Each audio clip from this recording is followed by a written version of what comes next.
بسم اللہ الرحمن الرحیم۔ میں ہوں اقبال سحر اور آپ دیکھ رہے ہیں ریئل نیوز ورلڈ کا پروگرام جہد مسلسل۔ آج ہمارے ساتھ وطن عزیز پاکستان کے نامور لکھاری محترم جناب مولانا غلام اکبر لاشاری صاحب موجود ہیں۔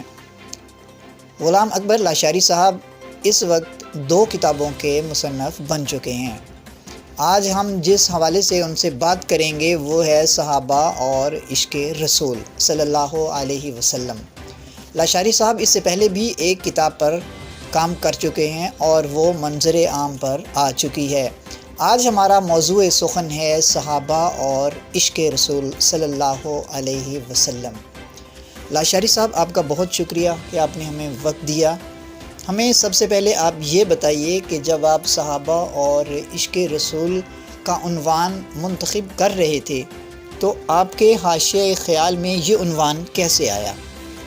وعلیکم السلام ورحمۃ اللہ وبرکاتہ۔ بہت شکریہ اقبال بھائی آپ کا، اللہ آپ کو سلامت رکھے، آپ کی محبتیں ہیں ہمارے ساتھ۔ تو بات دراصل یہ ہے کہ میں جب پہلی کتاب پر کام کر رہا تھا، تذکرہ سلاطین علم پر، تو اس دوران میں دوران مطالعہ بار بار جب ان چیزوں سے گزرتا، اصحاب رسول صلی اللہ علیہ وسلم کے واقعات کو پڑھتا، تو ایک دلی طور پر، قلبی طور پر عجیب سی کیفیت میں مبتلا ہو جاتا اور ایسی لذت اس میں آتی کہ میں اصل موضوع سے ہٹ جاتا تو اس موضوع میں چلا جاتا۔ تو پھر اسی وقت میں نے یہ تہیہ کر لیا تھا کہ اب اس موضوع پر بھی لازمی کام کروں گا۔ تو اس طریقے سے پھر میں نے صحابہ اور عشق رسول پر کام کیا، اور یہ یقین جانیے کہ اس موضوع میں جیسے ہی میں نے کام شروع کیا تو مجھے وقت کا احساس نہیں رہا اور دن رات میں اس میں لگا رہتا، مجھے نہیں پتہ چلتا۔ تو ایک موضوع ہی ایسا تھا، صحابہ کے ساتھ جو محبت ہے وہ ہر مسلمان کا ایمان ہے، اور صحابہ کی محبت کے بغیر ہمارا ایمان بھی مکمل نہیں ہے۔ تو پھر میں صحابہ کرام کی محبت میں ڈوب کر کتابوں کو کنگھالتا، کتابوں کی ورق گردانی کرتا، پرانی کتابیں جو ہیں ہمارے بڑے بڑے سلف صالحین نے لکھی ہیں، کابرین نے لکھی ہیں، تو ان کا مطالعہ کرتا۔ اور الاصابہ کو آپ یقین جانیں، مجھے نہیں پتہ چلا کہ الاصابہ فی تمییز صحابہ جو ہے علامہ ابن حجر عسقلانی رحمۃ اللہ علیہ کی، اس کا میں نے مطالعہ شروع کیا اور ختم ہو گئی کیسے۔ اسی طریقے سے الاستیاب کا مطالعہ شروع کیا اور وہ بھی ختم ہو گئی۔ اسی طریقے سے سیر الصحابہ اور دیگر جو ہماری کتابیں ہیں ان کا مطالعہ کیا، تذکرۃ الحفاظ کا، تو پتہ نہیں چلتا تھا ٹائم کا، اور وہ کتابیں مکمل یعنی کہ میں ان کا مطالعہ کر لیتا تو جو مواد مجھے چاہیے ہوتا وہ اس کے اندر سے مجھے مل جاتا تھا۔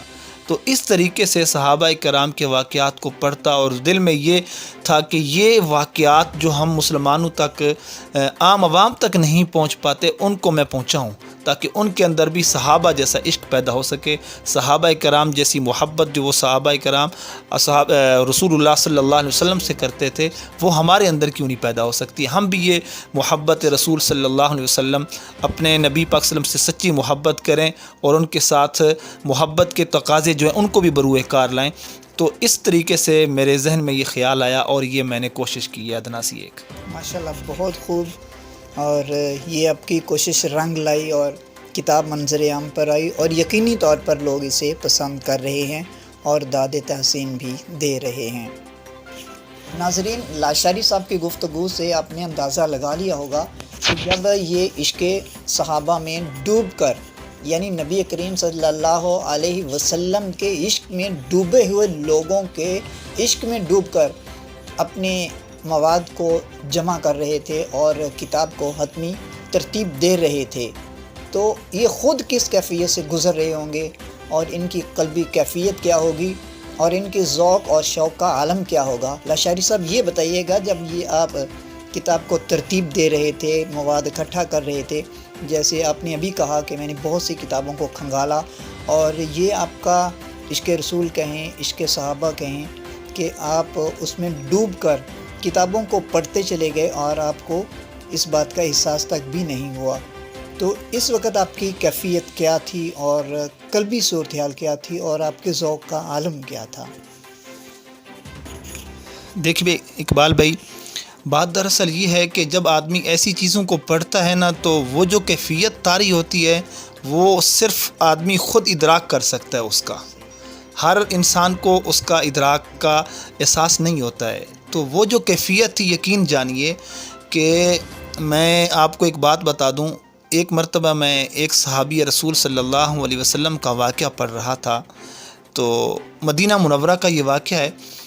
نبی پاک صلی اللہ علیہ وسلم فقر و فاقہ کی زندگی کو آپ وسلم نے ترجیح دی تھی، پسند کیا تھا، اختیار فرمایا تھا.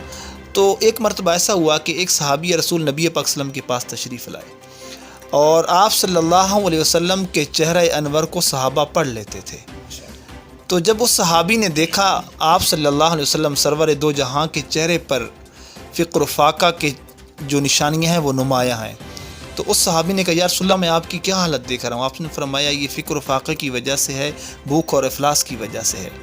تو یقین جانیے میں اس وقت رونے لگ گیا. میری یہ کیفیت طاری ہوگی میرے اوپر، مجھے خود رونا آ گیا کہ ایک طرف تو رحمت للعالمین اور سرور دو جہاں، مگر نبی پاک صلی اللہ علیہ وسلم کی یہ حالت ہے کہ فقر و فاقہ کی زندگی گزار رہے ہیں، محبوب رب العالمین ہیں. تو ایسے واقعات جب میں پڑھتا میرے اوپر بے خودی کی کیفیت طاری ہو جاتی تھی. اور ان جس کو کہتے ہیں کہ اپنی کیفیات کا میں کیسے الفاظ میں کن الفاظ میں چناؤ کروں، الفاظ کے ساتھ ان کو بیان کرنا مشکل ہے بلکہ ناممکن ہے. تو یہ کیفیات ہوتی ہیں آدمی. آپ لوگ جب اس میں کتاب میں بھی پڑھیں گے، آپ یقین جانیے جب اکیلے بیٹھ کے اس کتاب کو پڑھیں گے، یہ حالات صحابہ کرام کا عشق جب پڑھیں گے، ان کی محبت، ان کا ادب، تو یہ ساری چیزیں آپ توجہ سے پڑھیں گے تو یقین جانیں آپ پر وہ کیفیت طاری ہو جائے گی. لے شوق سے نام صحابہ کا، کر چرچا عام صحابہ کا، گر طلب ہے تجھ کو جنت کی، تو پھلا تھام صحابہ کا. اور یہ نبی کریم صلی اللہ علیہ وسلم کے صحابہ اور ان کے دیوانوں کے لیے، مستانوں کے لیے یہ کتاب یقینی طور پر ایک خوبصورت تحفہ ہے. اسے پڑھنا چاہیے، اور آپ کسی کو بہترین تحفہ دینا چاہتے ہیں تو یہ ایک بہترین تحفہ ہے. اور یوں سمجھیے کہ یہ آپ کے لیے صدقہ جاریہ بھی ہے، یعنی یہ ایک ایسی نیکی ہے جو مر نہیں سکتی، بڑھتی چلی جائے گی. یہ آپ کے ذہن و دماغ کو بھی معطر کرے گی، اور جن دوستوں کو آپ یہ تحفہ دیں گے یقینی طور پر وہ بھی اس سے مستفید ہوں گے. مولانا غلام اکبر لاشاری صاحب، یہ آپ کی کتاب منظر عام پر آئی اور میں خود دیکھ رہا ہوں کہ یقینی طور پر لوگ اس کو پسند کر رہے ہیں اور خوشی کا اظہار کر رہے ہیں. آپ اپنے ذاتی طور پر اپنا تجزیہ بیان کریں کہ لوگوں کے اس کتاب کے حوالے سے کیا تاثرات ہیں، یا آپ جن لوگوں تک یہ کتاب پہنچی ہے اور انہوں نے اس پر اپنی خوشی کا اظہار کن الفاظ میں کیا ہے، اور آپ نے کہاں تک لوگوں کو خود ان کو سنا، یا آپ سے جن لوگوں سے آپ کی ملاقات ہوئی وہ اس کتاب کے حوالے سے کیا کہتے ہیں؟ اقبال بھائی، بات یہ ہے کہ انسان کا کام ہے کوشش کرنا. میں نے ایک کوشش کی ادنا سی، اور جب میں نے یہ مسودہ تیار کر لیا، میں اکابرین کے پاس لے کے گیا، علماء کے پاس لے کے گیا، تو یقین جانیے مجھے یہ لگتا نہیں تھا کہ میں اس لائق ہوں. جس طریقے سے انہوں نے میری حوصلہ افزائی فرمائی اور جس طریقے سے انہوں نے مجھے تقریضات لکھ کر دیں، اور اس کے اوپر سب سے پہلے میں مشکور ہوں حضرت مولانا عبدالرؤف فاروقی صاحب کا کہ انہوں نے مجھے اس کام پر ہمت بندھوائی. اور جب پہلی کتاب پر انہوں نے تقریض لکھ کر دی تو میں حیران تھا کہ واقعی یہ اس طریقے کے یعنی کے ساتھ علماء ہمارے اصاغر کی جس کو کہتے ہیں حوصلہ افزائی فرماتے ہیں. تو اس طریقے سے جب علماء نے میری حوصلہ افزائی فرمائی تو میرے اندر اور ہمت بڑھی. تو میں نے پھر ان کے پاس ان سے دعائیں لیں، اور انہوں نے جو الفاظ کہے وہ میرے لیے سرمایہ ہیں. مفتی حضرت مفتی محمد حسن صاحب دامت برکاتہم نے جس طریقے سے تقریض لکھی اور جس پیار اور محبت کا اظہار فرمایا جب میں تقریض لکھنے گیا، وہ میں بیان نہیں کر سکتا. حضرت نے مجھے علیحدہ سے کمرے میں بلوایا، باقی جو ان کے متعلقین مریدین تشریف فرما تھے وہاں پر ان سے الگ مجھے بلوایا اور کتاب کے مسودے پہ نظر ثانی کی، دیکھا. اور پھر اس کے بعد جب وہ اس وقت کھانا بھی تناول فرما رہے تھے، اپنے ہاتھوں سے دست مبارک سے مجھے لقمے لے کر دیے. تو مجھے وہ چیزیں جو ہیں جب دیکھتا ہوں تو میں کہتا ہوں یہ میرے لیے اعزاز سے کم نہیں ہے. اسی طریقے سے مولانا معاویہ اعظم صاحب نے جب اس کتاب کے مسودے کو دیکھا تو ایک پروگرام میں تشریف فرما تھے، اور وہ اس مسودے کو اس وقت تک پڑھتے رہے جب تک انہوں نے تقریر شروع نہیں کی. اور پھر جب وہ تقریر کی تو وہ ساری کی ساری صحابہ اور اس کے رسول پر مبنی تھی. تو یہ ہمارے اکابرین کی جو ہے اصاغر پرستی، جو ان کو جس کو کہتے ہیں کہ اصاغر کی حوصلہ افزائی ہے، تو یہ سب سے بنیادی چیز ہے. میں دیکھتا ہوں کہ علماء نے جب حوصلہ افزائی فرمائی ہے، علماء جب اس کو دیکھتے ہیں کہتے ہیں کہ ٹھیک ہے، تو پھر یہ ہمت مزید بنتی ہے. اور پھر جب دوسرے طریقے سے یعنی کہ مسودے کے بعد تباہ ہو کر تباہت کے مراحل سے گزر کر عوام میں پہنچی، دوسرے علماء تک پہنچی، تو انہوں نے جو مجھے دعائیں دی ہیں، میں ان کا جس کو کہتے ہیں تہہ دل سے مشکور بھی ہوں. اور اس کے ساتھ ساتھ ان کا میں اظہار نہیں کرنا چاہتا تھا، مگر آپ نے ایسا سوال کر دیا ہے تو مختصر یہ کہ انہوں نے جن دعاؤں سے نوازا، جن محبتوں سے نوازا، جن شفقتوں سے نوازا، وہ بہت ہی میرے لیے سرمایہ ہیں. اور اس پر میں اللہ تعالیٰ کا شکر گزار ہوں کہ اللہ تعالیٰ نے مجھ سے یہ کام لیا ہے. جی بہت خوب، بہت خوب. میرے ہاتھ میں قلم ہے، میرے ذہن میں اجالا، مجھے کیا ڈرا سکے گا کوئی ظلمتوں کا پالا. مجھے فکر امن عالم، تجھے اپنے آپ کا غم، میں طلوع ہو رہا ہوں تو غروب ہونے والا. لاشاری صاحب بلا شبہ اس قطع کے مصداق ہیں اور بہت عمدہ انداز میں جو کام کر رہے ہیں. اللہ تعالیٰ انہیں مزید ترقیوں سے نوازے. لاشاری صاحب صحابہ کرام رضی اللہ عنہم اجمعین کی جب ہم زندگی کو پڑھتے ہیں، دیکھتے ہیں، مطالعہ کرتے ہیں، تو بے شمار واقعات ایسے ہمارے سامنے نظر آتے ہیں، ہماری آنکھوں سے گزرتے ہیں، جن سے واضح طور پر یہ محسوس ہوتا ہے کہ وہ نبی کریم صلی اللہ علیہ وسلم سے والہانہ عقیدت رکھتے تھے، والہانہ محبت تھی، والہانہ عشق تھا. تو جب آپ یہ کتاب ترتیب دے رہے تھے تو آپ پر بھی ظاہری طور پر اس کے اثرات مرتب ہوئے ہوں گے. آپ ناظرین کے نام اس کی روشنی میں کیا پیغام دینا چاہیں گے؟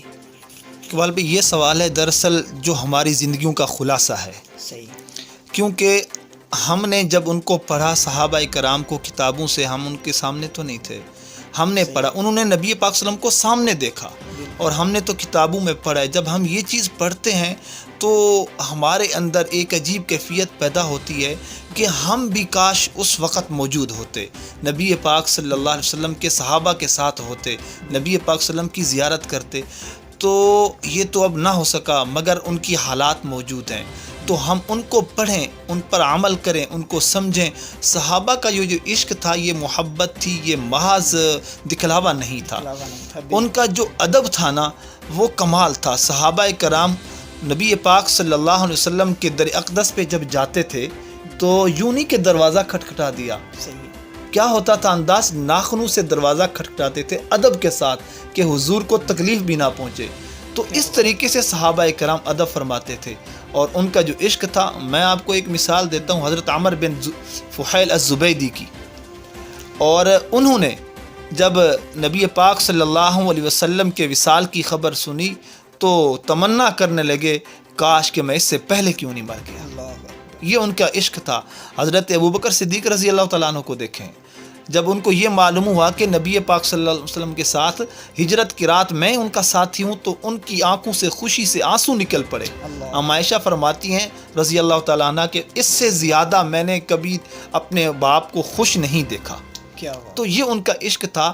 ہم اپنی اولاد کو یہ بتائیں، ہم اپنے بچوں کو یہ سکھائیں، ہم اپنے جو ہمارے ماننے والے ہیں، چاہنے والے ہیں، علماء ہیں، طلباء ہیں، خطباء ہیں، سارے اپنے جو ان کے ماتحت ہیں، جو ان کو سنتے ہیں، ہم ان کو واقعات سنائیں، ان کو بتائیں. ان کا یہ عشق حقیقی تھا. ہم عشق مجازی کے اندر تو پڑ گئے ہیں، عشق حقیقی کو بھول گئے ہیں. صحابہ کا عشق حقیقی تھا، ہم اس کو مانیں، انشاءاللہ کامیابی ہمارے قدم چومے گی. انشاءاللہ. ناظرین، قلم ایک طاقت ہے. جب آپ لکھتے ہیں، کوئی تحریر لکھتے ہیں تو وہ تا دیر لوگوں کے دلوں پر دستک دیتی رہتی ہے اور یہ تحریر ایسی ہے کہ وہ سدا بہار رہتی ہے. لوگ پڑھتے ہیں اور اس سے فائدہ حاصل کرتے ہیں. ہم لاشاری صاحب سے یہ پوچھیں گے کہ جب آپ کسی بھی موضوع پر کتاب لکھتے ہیں یا آپ جب قلم اٹھا لیتے ہیں تو اس وقت عہد حاضر میں وہ کون سے موضوعات ہیں جو اس بات کے متقاضی ہیں کہ اس موضوع پر قلم اٹھایا جائے؟ لاشاری صاحب، قارئین کو، ناظرین کو جو لکھاری ہیں، ان کے نام آپ کون سا پیغام دینا چاہیں گے کہ اگر وہ صاحب قلم ہیں، لکھنا جانتے ہیں، لکھ سکتے ہیں، تو موجودہ زمانے کی ضروریات کے عین مطابق انہیں کن موضوعات کو اپنا موضوع سخن بنانا چاہیے؟ اقبال بھائی، یہ ایک اللہ کی جس کو کہتے ہیں کہ آپ پر بہت بڑی کرم نوازی ہوتی ہے کہ آپ صاحب قلم ہیں، اور پھر قلم کا جو حق ہے اس کو بھی ادا کرنا ضروری ہے، اس کے آداب کا خیال رکھنا ضروری ہے۔ قرآن مجید کے اندر اللہ تعالیٰ نے قلم کی قسم کھائی ہے، ٹھیک ہے، تو اس کے کچھ آداب بھی ہیں، اس کو بھی آپ نے پورا کرنا ہے، تو اس کے کچھ تقاضے بھی ہوتے ہیں، آپ نے وہ بھی پورے کرنے ہیں۔ تو بنیادی طور پر جو اس وقت ضرورت ہے معاشرے کے اندر، ہم نے دیکھا کہ ہم جو دین سے دور ہوتے چلے جا رہے ہیں، ہم اپنے اس معاشرے کے اندر معاشرت کے حوالے سے اور اسی طریقے سے آج کل میں سمجھتا ہوں کہ جس طریقے سے کفر سمجھ لیں یا دین دشمن طاقتیں سمجھ لیں اصحاب رسول صلی اللہ علیہ وسلم کو نشانہ بنا رہی ہیں، تو ان کا دفاع کرنا ضروری ہے۔ اللہ تعالیٰ نے قرآن مجید کے اندر دفاع کیا ہے، تو یہ اللہ تعالیٰ نے ہمیں سمجھا دیا کہ صحابہ کا دفاع ضروری ہے دین کے لیے۔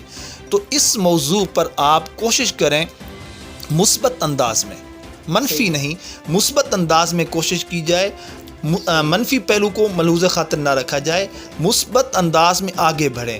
اور یہ زمانہ بھی وہ ہے جس کے اندر آپ کی تھوڑی سی بات کو بھی ایشو بنا کر ہوا بنا دیا جاتا ہے، تو اس لیے زیادہ سے زیادہ کوشش کریں مثبت انداز میں گفتگو کی جائے، مثبت انداز میں لکھا جائے، تو اس کا اثر بھی زیادہ ہوتا ہے اور تادیر ہوتا ہے۔ تو اس لیے میرے نئے جو لکھاری حضرات ہیں، دوست ہیں، تو وہ کوشش کریں معاشرے کے حوالے سے اور اصحاب رسول صلی اللہ علیہ وسلم کے دفاع کے حوالے سے جو ان سے ہو سکتا ہے اس کے اوپر لکھیں، اور اپنے قلم کی طاقت کے ساتھ، اپنی قلم کی طاقت کے بل بوتے پر اپنا جو ہے ان کا حق ہے وہ اس کو پورا کریں۔ شاعری صاحب، لگے ہاتھوں آپ یہ بھی بتا دیجئے، آپ نے اللہ تعالیٰ نے آپ کو استطاعت دی، ہمت دی، توفیق دی، اور آپ نے اس سے پہلے کتاب لکھی تذکرہ سلاطین علم، اور اب اللہ نے توفیق دی تو آپ صحابہ اور عشق رسول صلی اللہ علیہ وسلم کے مقدس عنوان پر لکھنے میں کامیاب ہوئے، کہ آپ جب کتاب لکھ رہے ہوتے ہیں کسی بھی موضوع پر، تو کون سی باتوں کا ایک رائٹر کو، ایک لکھاری کو خیال رکھنا چاہیے؟ یعنی جب وہ کتاب لکھ رہا ہے وہ بنیادی طور پر کن چیزوں کا خیال رکھے کہ وہ اپنی کتاب کو آگے بڑھائے اور اس کو مکمل کرے؟ اس کے لیے کن باتوں کا ہونا ضروری ہے؟ اقبال بھی یہ بہت اہم سوال ہے اس حوالے سے۔ اس کے اندر بنیادی طور پر جو انسان ہے سب سے پہلے تو مطالعہ کرتا ہے، پڑھتا ہے، کیونکہ اس کے بغیر اس کے پاس کچھ بھی نہیں ہے۔ مطالعہ کرے گا، پڑھے گا، اور اس کے بعد پھر اس مواد کو اپنے الفاظ میں آگے پیش کرے گا، اور اس کے لیے جو چند چیزیں ہوتی ہیں وہ تو اکثر ہمارے ساتھی جانتے ہیں، میں بھی خود ایک ادنا سا طالب علم ہوں، تو اس میں یہ ہوتا ہے کہ اپنے ذہنی طور پر ایک خاکہ اس کا ذہن میں بنا لیتے ہیں سب سے پہلے، کہ میں نے جو کتاب لکھنی ہے اس عنوان پر، تو اس کے اندر کیا مواد شامل کروں گا میں، تو اس کے بعد اس مواد کا ذہن کے اندر ہی ایک پورا جس کو کہتے ہیں کہ خاکہ بن جاتا ہے، اور پھر اس کو ابواب پر تقسیم کیا جاتا ہے کہ اس کے اندر کون کون سی چیزیں ہوں گی، کون کون سے اہم عنوانات ہوں گے۔ تو ابتداءً اس کا ہوتا ہے مقدمہ، تو مقدمے کے اندر اس کتاب کے بارے میں بتایا جاتا ہے کہ آپ نے اس کتاب کے اندر کیا رکھا ہے۔ اس کے بعد کتاب کو جب آگے شروع کرتے ہیں، نفس مضمون سمجھے جو کتاب ہوتی ہے دراصل، اس کے اندر آپ نے مواد دینا ہے، اور آخر میں اس کتاب کا لب لباب خلاصہ پیش کرنا ہے، اس سارے کے سارے کتاب کا، اس سارے کے سارے مضمون کا خلاصہ کیا ہے، تاکہ آخر میں ایک نچوڑ آ سکے کہ پوری کتاب لکھنے کا مقصد کیا تھا۔ ناظرین، آپ نے اندازہ کر لیا ہوگا کہ جب ایک رائٹر لکھتا ہے تو اس کو کن باتوں کا خیال رکھنا چاہیے۔ یہاں ہمیں اس بات کی خوشی ہے کہ لاشاری صاحب نے 2 کتابیں لکھی ہیں، اور ان کا اب تجربہ، تجزیہ بول رہا ہے کہ جب آپ کتاب لکھ رہے ہوتے ہیں تو اس کا مقصد کیا ہوتا ہے، اور کتاب کیسے اس کو شروع کرنا چاہیے، اس کا آغاز کیسے ہونا چاہیے۔ اور اس کے لیے سب سے پہلے بقول لاشاری صاحب کے، اور یہ حقیقت بھی ہے کہ آپ کا مطالعہ ہونا چاہیے۔ یہ نہیں ہے کہ آپ کا مطالعہ نہ ہو اور آپ نے کبھی کسی ایک کتاب کو ہاتھ نہ لگایا ہو، کبھی کتابوں کو کھنگالنے کی زحمت ہی نہ کی ہو، اور آپ کہیں کہ ہم رائٹر بن جائیں۔ اور فوراً کتاب لکھ لیں، ایسا نہیں ہوتا۔ لاشاری صاحب کی بات سے ہم بالکل متفق ہیں، اور آپ کو بھی ان باتوں کا خیال رکھنا چاہیے کہ جب آپ کسی بھی موضوع پر کوئی کتاب لکھتے ہیں تو آپ کا مطالعہ بہت وسیع ہونا چاہیے۔ اور پھر آگے جیسے لاشاری صاحب نے بتا دیا، آپ سمجھ ہی گئے ہوں گے کہ اس کے لیے آپ کو ایک اسکیچ بنانا چاہیے، ایک خاکہ بنانا چاہیے، اس کی ترتیب بنانی چاہیے، اور شروع میں مقدمہ، اور مقدمے میں آپ بتائیں کہ آپ اس کتاب میں کیا چیزیں دے رہے ہیں اور کن چیزوں پر آپ روشنی ڈال رہے ہیں۔ لاشاری صاحب، آپ نے ریئل نیوز ورلڈ کے لیے وقت نکالا، اور ہمارے ناظرین کو، ہمارے پڑھنے والے جو احباب ہیں اور اس فیلڈ سے وابستہ ہیں، ان کے لیے بہت اچھا مواد آپ نے فراہم کیا، اپنے خیالات کا اظہار کیا۔ ہم آپ کا تہ دل سے شکریہ ادا کرتے ہیں۔ اللہ تعالیٰ آپ کو اپنے حفظ و امان میں رکھے، اور ہم دعا گو ہیں کہ آپ کا قلم چلتا رہے، آپ آگے بڑھتے رہیں، اور اچھی اچھی تصنیفات ہمیں پڑھنے کو ملتی رہیں۔ اقبال بھائی، آپ کا بہت شکریہ کہ آپ نے ہم جیسے ناکارہ لوگوں کو اتنا وقت دیا، اور میں شکریہ ادا کرتا ہوں اقبال بھائی کا، تہ دل سے مشکور ہوں، ممنون ہوں کہ انہوں نے ہمارے لیے وقت نکالا، اور میں دعا گو ہوں کہ اللہ تعالیٰ ان کو مزید کام کرنے کی آگے توفیق دے۔ اور اقبال بھائی کسی تعارف کے محتاج نہیں ہیں، ویسے تو نامور لکھاری ہیں اور منجھے ہوئے ایسے بھی نہیں، پرانے قلم کار ہیں ماشاءاللہ۔ تو یہ ان کی یوں سمجھیں کہ ہمارے ساتھ محبت ہے۔ تو میں اپنے دوستوں کو یہ پیغام دینا چاہوں گا کہ اقبال سحر صاحب کے ریئل نیوز چینل کو لازمی طور پہ سبسکرائب بھی کریں، اور اس کو آگے شیئر بھی کریں ان کے، اور دوسرے دوست احباب کو بھی اس حوالے سے آگاہ کریں۔ اور ان کی میں ویڈیوز دیکھتا بھی ہوں، اس کے اندر کافی سارے، یہ نہیں کہ خالی جو آج کل عوام جو بنا دیتی ہے ویڈیو، ایسی نہیں ہوتی، بلکہ مبنی بر حقیقت ہوتی ہیں۔ وہ چیز عام چیز نہیں ہوتی ہے کہ جو مرضی آئے اٹھا کے دے دیا، نہیں، بلکہ اچھا مواد ہوتا ہے۔ تو میں ان کے لیے دعا گو ہوں، اللہ تعالیٰ ان کو کامیاب و کامرانی سے آگے درجہ بدرجہ ترقیاں نصیب فرمائے۔ بہت شکریہ۔ آمین آمین، بہت شکریہ لاشاری صاحب، آپ سے بہت اچھی نشست رہی۔ اللہ تعالیٰ آپ کو اپنے حفظ و امان میں رکھے۔ ناظرین، اسی کے ساتھ ہم چاہیں گے آپ سے اجازت۔ اگر آپ نے ہمارے چینل کو سبسکرائب نہیں کیا تو کر دیجئے، اور تاکہ ہماری جو نئی ویڈیوز ہوں گی آپ تک بر وقت پہنچ سکیں۔ اسی کے ساتھ ہم اجازت کے خواہاں ہیں۔